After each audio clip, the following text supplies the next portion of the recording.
दोस्तों, आज मैं आपको बताने जा रहा हूं एक 15 साल की बेटी का बाप उस पर क्या बीतती है जब भाई बहन के रिश्ते को पहले दिखाते हैं और उसके बाद प्रेम की जाल में फंसा के और उस लड़की के साथ ब्लैकमेल किया जाता है।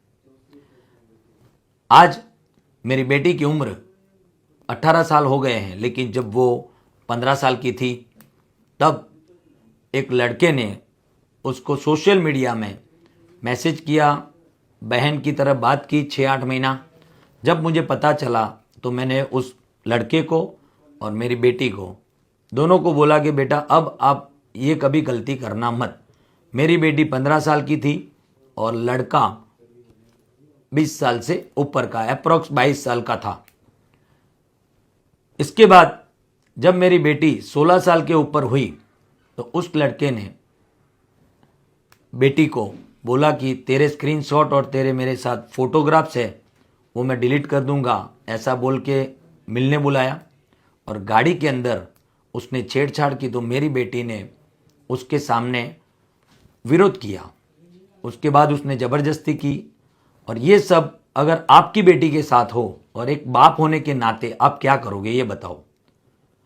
मैं व्यापारी हूं, मैं लड़ाई झगड़ा नहीं कर सकता, लेकिन मैंने पुलिस स्टेशन में सलाह ली और मेरी बेटी ने बोला कि पापा अब हम कायदे सर्च करेंगे, कायदे के मुताबिक हम चलें। और लड़के को पोक्सो के केस में अरेस्ट किया और आगे कार्रवाई हुई। और आज एक लड़की है जो इंस्टाग्राम में सबके ब्लैकमेलिंग के वीडियो बनाती है। वो लड़की ने मुझे मैसेज करके बोला कि आपकी एक मैटर मेरे पास आई है। पोक्सो में एक लड़का था जिसको बेगुनाह छोड़ दिया है, लेकिन बेगुनाह नहीं छोड़ा। केस को पूरा पढ़ो, वो बेगुनाह नहीं छोड़ा। और एक भैया वीडियो बनाता है और बोलता है कि 3 साल तक सेंट्रल जेल में रखा गया। बे भैया जरा देखो, तुम ई कोर्ट में जाके उस लड़के का नाम लिखो, पूरी FIR आ जाएगी। 24 महीने के अंदर केस खत्म हो गया है। और उसको जब लेके आए थे कोर्ट पुलिस में और 1-1.5 महीने में तो जामीन पे छूट के चला गया था। आप कैसे बोल रहे हो 3 साल तक जेल में रहा? और ऐसा भी आपने बोला कि उसके पापा मम्मी हिम्मतनगर गए और प्रकाश भाई के पैर पकड़े, फिर भी उन्होंने माना नहीं और फिर उनके पापा ने ऐसा कुछ कर दिया। इतना झूठ मत बोलो और किसी की बात पे भरोसा तुरंत मत करो, एक बार चेक करो। आज तक उनके मम्मी पापा को मैंने देखा नहीं, ना ही वो मुझे मिलने आए। और बात रही कलम की, कलम लगाने का काम पुलिस का है। पुलिस को जो जो कलम लगी वो उन्होंने लगाई है। और वो लड़की जो सोशल मीडिया में बड़ी कलम पकड़ के हाथ में ये कलम लगाई, वो कलम लगाई, ये लगाई। बे तू तेरा तो देख, तेरे पे कितने FIR दर्ज हुए हैं। तू तो ऑलरेडी वांटेड है। अगर तू सच्ची है तो जाना पुलिस स्टेशन में, तेरा वारंट चल रहा है, वांटेड है, वहां जा। 2 केस में तू वांटेड है। अभी और तूने किसी का फ्लैट पचा के रखा है, बेचारे वो गरीब महसाणा के काका और काकी, वो तेरे पास भाड़ा लेने आते हैं तो तू बोलती है भाड़ा मैं काय को दूं, ये तो फ्लैट मेरा है। कहां से तेरा फ्लैट हो गया? तेरी गाड़ी का तू नंबर प्लेट नहीं रखती, बिना नंबर प्लेट की गाड़ी लेके घूमती है। और अगर तू सच्ची है तो तेरे मोबाइल में सिम कार्ड डाल और पुलिस स्टेशन जा। क्यों बिना सिम के इंटरनेट पे लाइव होती है? क्यों बिना सिम के लोगों की पत्थर फाड़ती है? अगर दोस्तों आपकी ही बेटी या आपकी बहन 15 साल की उम्र में अगर कोई गलती करती है तो आप उसको एक बार समझाते हो। फिर 16 या 16.5 साल की उम्र में वो लड़का बहन बहन करके उसको प्रेम जाल में फंसाता है और ब्लैकमेलिंग करता है, तो आप क्या करोगे? कानून क्यों बना है? संविधान क्यों बना है? संविधान की बातें करना बहुत इजी है, संविधान को फॉलो करना। और हां, ये जो छोटे छोटे वो कबूतरबाज है ना, जो बिना सोचे समझे करते हैं, वीडियो बनाते हैं, मेरा फोटो मेरी वाइफ का फोटो लगा के वीडियो बनाया है, उन लोगों के ऊपर मैं कायदेसर कार्रवाई करने वाला हूं। और उसके ऊपर 3 साल की सख्त कार्रवाई हो सकती है।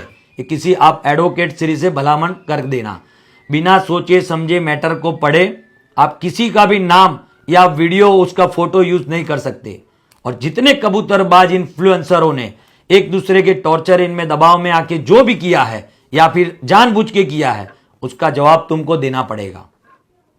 और मैंने इस मैटर को लेके हमारे अहमदाबाद के मेरे फ्रेंड है, उनसे वो लड़के को कॉल करवाया था कि भाई बच्ची 18 साल से छोटी है तो इसको परेशान मत कर, वो नाबालिग है। जामनगर के मेरे फ्रेंड ने भी कॉल किया था, उन्होंने भी समझाया था, मेरे पास सारे प्रूफ है, कॉल रिकॉर्डिंग है। उस लड़के ने मेरे को एक गुनहगार से मेरी बात करवाई दी, ये मेरा मामा है, आप इनसे बात करो, मेरे पापा को आप बात मत करना, ऐसा करके उसने भी मेरे साथ चीटिंग किया था कि प्रकाश भाई चिंता मत करो, आपको कुछ नहीं होगा, आपकी बेटी को अब बुलाएगा नहीं, कुछ भी नहीं करेगा। आप सभी का मैं ये केस हाथ में लेने वाला हूं।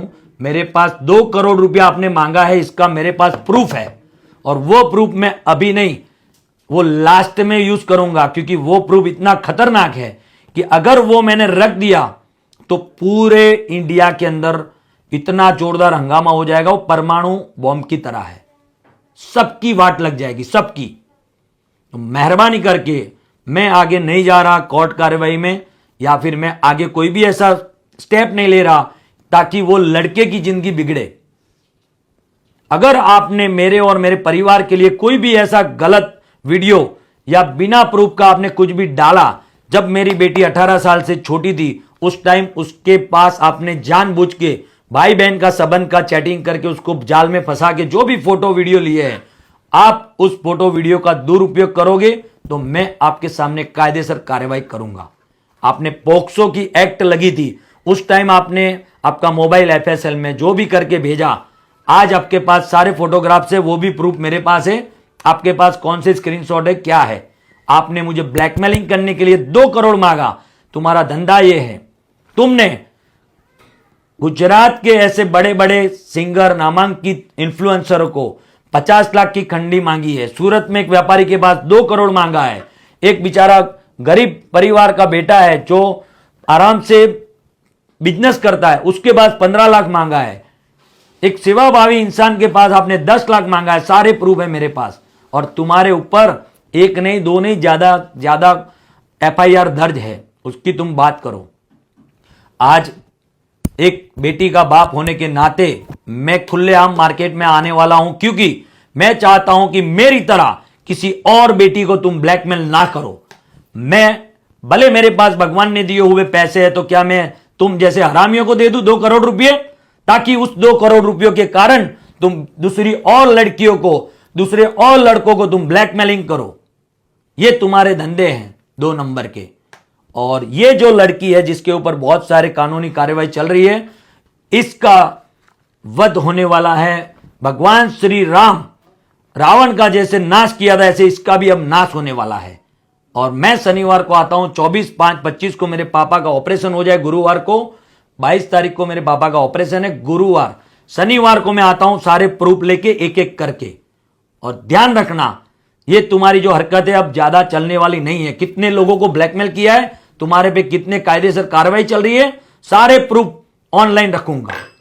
जय श्री राम। और दोस्तों, आप अगर एक बेटी के बाप हो, अगर आपके घर में छोटी बहन है जिसकी उम्र 18 साल से कम है, और उसके साथ भाई बहन के रिलेशन करके तुम, जो लड़का चीटिंग करता है उसको बुलाता है, फोटो लेता है, सेल्फी लेता है, स्क्रीनशॉट चैटिंग का लेता है, और फिर ब्लैकमेल करता है और जबरदस्ती उसके साथ करने जाता है, और लड़की खुद घर पे आके रो के बोलती है कि पापा मेरे साथ ऐसा हुआ, तो तुम क्या करोगे? हम व्यापारी है, लड़ाई झगड़ा नहीं करेंगे, हम कानूनी कार्रवाई करेंगे। और वही मैंने किया, और उस कानूनी कार्रवाई में मेरे साथ चीटिंग की है इन लोगों ने कि अब आपका ये नहीं करेगा, इसके पापा को ये हो गया है, आप समाधान कर लो। तो मैंने बोला कि चलो भी उसकी जिंदगी नहीं बिगाड़नी। अभी भी मैं सोच रहा हूं कि उसकी जिंदगी ना बिगड़े, लेकिन ये लोग ब्लैकमेल कर रहे हैं, तो मैं अब आगे जाने वाला हूं और मेरे पास सारे प्रूफ है। तो आप दोस्तों इस वीडियो को ज्यादा से ज्यादा शेयर करो, और अगर किसी भी लड़की को या किसी भी लड़के को ये ब्लैकमेलिंग करते हो तो आप मुझे फोन करो, मुझे मैसेज करो, मैं आपके साथ हूं। जिंदगी भर मैं आपके साथ रहूंगा और लड़त करूंगा, सच्चाई के साथ में रहूंगा। जय श्री राम, जय स्वामीनारायण।